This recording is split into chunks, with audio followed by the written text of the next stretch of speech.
I wonder how good oh, fuck. No. Oh, no. Oh, I'm sick. Oh, damn. Shoot. Well, that's...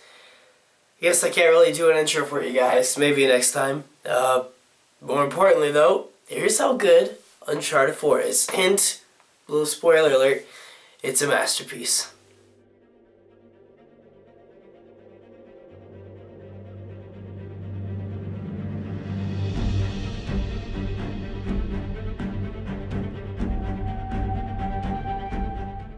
You guys all know how important this series is to me. It's one of my favorite video game series of all time, and it helps shape who I am today. It's been 5 years since we received Uncharted 3 Drake's Deception, and only recently have video game developers finally taken some lessons about presentation from Naughty Dog's beautiful classics. In 2013, we received The Last of Us, which is also one of my favorite video games of all time. It shows that Naughty Dog could truly make a beautiful adventure about whatever they want. They decided to give Nathan Drake one last grand adventure in a game that will supposedly end the series, called Uncharted 4: A Thief's End. After waiting patiently for a video game that personally means so much to me, I couldn't be any more happier with what I've experienced. Here's why Uncharted 4 is a masterpiece. Taking place just a few years after the events of the third game, Nathan Drake works for a salvage company and lives a peaceful life with Elena. His life is going well, but it's clear that Drake misses his life of adventure and grand awesomeness. While finishing up some papers, Nate's long-lost brother Sam, who is played by Troy Baker, visits him and lets him know that he's not so dead after all. Long story short, Sam persuades Drake to get back into the adventurous life one last time after a lead popped up about their childhood obsession over Henry Avery, one of the most famous pirates throughout all of history. So, Nate lies to Elaine about his departure, and he regroups with his best friend Victor goddamn Sullivan so he could go on an adventure looking for Avery's lost treasure.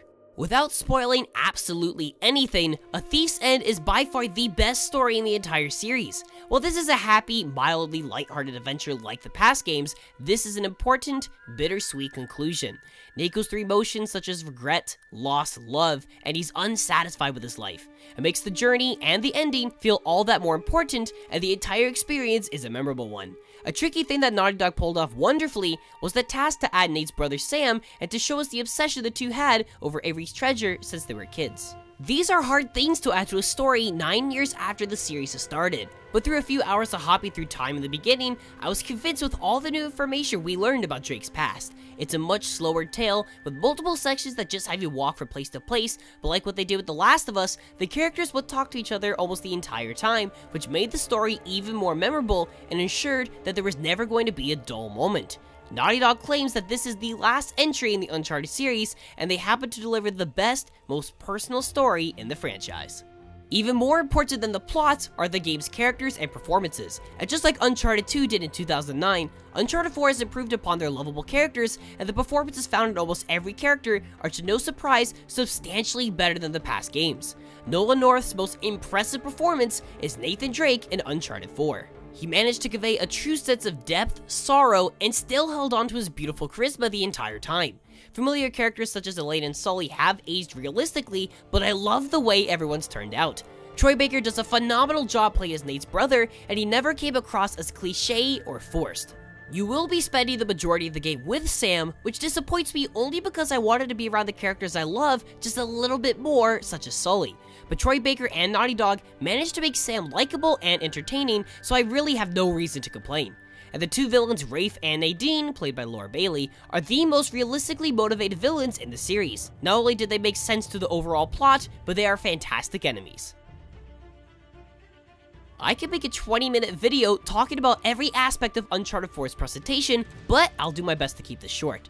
Uncharted 4: Thief's End is the best looking game ever made. No game's presentation has even come close to looking as good as The Thief's End does, and I can confidently say I don't think a game is going to look, run, and feel this good for the next 3 years. Throughout the entire game, it's consistently unbelievably gorgeous.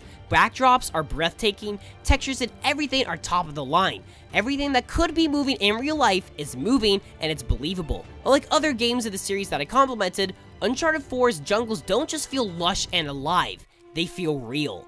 The lighting is incredible, the particle effects and rain are amusing, and the facial animation is disturbingly realistic. The attention to detail isn't obsessive, it's astounding. The dirt and mud react realistically to your vehicle, Nate will casually take bites out of his apple as he's walking around, and people will have conversations and interactions going on in the background, almost rarely repeating the same animations. The one biggest problem with Naughty Dog's past games in terms of presentation have been fixed for Uncharted 4. Those 2 seconds of darkness that separate gameplay from cutscene. That's not in this game. Instead, cutscenes and gameplay blend seamlessly together, and it made the entire experience flow better as I never lost immersion. Look, I could be talking about this game's presentation for a ridiculously long time, and I would love to do that, but the only thing you need to know is that Uncharted 4 is the best looking game ever made. This is the part where I clap for Naughty Dog. Uncharted's gameplay is comprised of 3 distinct gameplay segments: climbing, shooting, and puzzle solving. There is a lot of climbing in this game, but I'm not complaining because Uncharted's platforming segments are always a lot of fun because of the little surprises they throw in everywhere. What I found odd were the amount of little hills you slide on. It feels good to slide down at fast speeds, but the initial thrill starts to wear out after a while. The biggest addition to platforming is the use of the grappling hook, which you can throw at certain spots so you can swing around like a badass. I immediately got used to controlling the rope, and I pulled off some pretty impressive stunts due to the game's very smart level design. The rope was a great addition that really shook up the platforming. Later in the game, you'll find a piton where you could create your own handholds on certain surfaces. It was a nice addition that changed up the gameplay, but I do wish they introduced this a lot earlier in the game. Combat feels incredible compared to other Uncharted games, however, I do wish there was just more of it. The shooting feels great, the weapons are good, taking cover almost always works, and for the first time in the entire series, enemies aren't bullet sponges anymore. Most of the locations where you fight enemies are pretty big, so you can move around freely and take on the enemies however you see fit. Using the grappling hook in the middle of combat is not only useful, but it looks freaking awesome. There's a much larger emphasis on stealth than there has been in past entries. It is now totally possible to take out entire groups of enemies without ever being noticed. And unlike the other games, if you're spotted to hide shortly afterwards, the enemies will start hunting for you rather than always knowing exactly where you are. However, in stealth mode, the only things you can do is mark targets and take them out by sneaking up on them. While this is as fundamentally basic as stealth gets, it's just part of the actual combat, and it's a lot more enjoyable to start taking a few guys out quietly and then killing everyone else by going out guns blazing. There are a couple chapters of the game where the levels are huge. With this open level design, the game lets you wander around at your own pace so you can discover some little pieces of treasure, information, and it does a good job further immersing you into the experience. Whether you're driving a Jeep in Madagascar or a boat through a bunch of islands, having some breathing room in a linear game such as Uncharted is a nice change of pace. It is unfortunate though that there are a few parts in the game that go on for far too long, such as the exploring bit in Scotland and the majority of the third quarter of the game. But take away those moments though, and Uncharted 4 is a wonderfully paced video game. And then we have the incredible set pieces the series is known for, and I was very skeptical that Uncharted 4 wouldn't be able to match the insane things that we were doing in the past 2 games. But surely enough, the game has some incredible moments you can't believe you're actually in control of. I won't spoil the big moments you haven't seen before, because surprises are always nice. But while there are some huge, insanely crazy moments, some of the game's most memorable parts were the small things that happen every now and then. Because of how smoothly we transition into those moments, every single crazy thing that happens, even the small ones, are memorable and intense. The game is crazy. Yes, it is slower paced, but it's just as incredible. The story will take you around 16 hours to complete, which is huge for an Uncharted game. Replay value consists of the same things as before, beating the game on harder difficulty settings, and finding all the little bits of treasure. But now, you could try to fill up your journal to completion, as well as discover all the optional conversations spread throughout the game.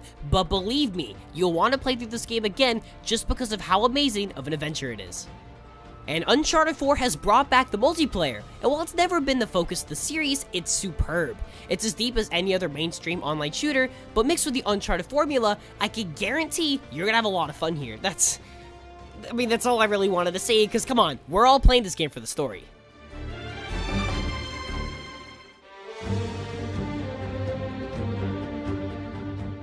This is the seemingly final chapter of one of my favorite video game series ever made. Nathan Drake going on his last adventure is a fantastic experience that contains some of your favorite characters ever made, and also adds a few new ones. Even considering the series' lighthearted style, it's an emotional roller coaster. This is the best looking video game ever made as of now, and every single aspect of its presentation is the best to be found throughout the entire medium, and it's a blast to play. Yes, the stealth gameplay is basic, there are some slow moments, and I do wish I could spend more time with some of my favorite characters, but these criticisms are just me trying to find flaws in such a fantastic experience such as this. They're not even problems, they're just suggestions. Uncharted 4 is the prime example as to what makes video games so special in the first place.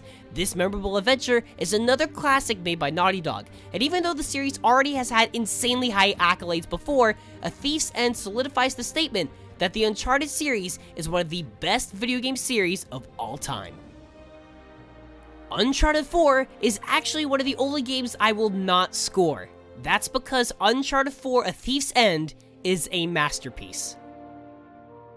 I want to hear what you guys think. If you've already played Uncharted 4, comment below what you think of it, and I'll be sure to write back to you, because you guys are awesome, and I just want to have conversations with you. For more Uncharted videos and anything about upcoming games, stick to Bathroom Gamers. Thank you for watching, and stay fresh.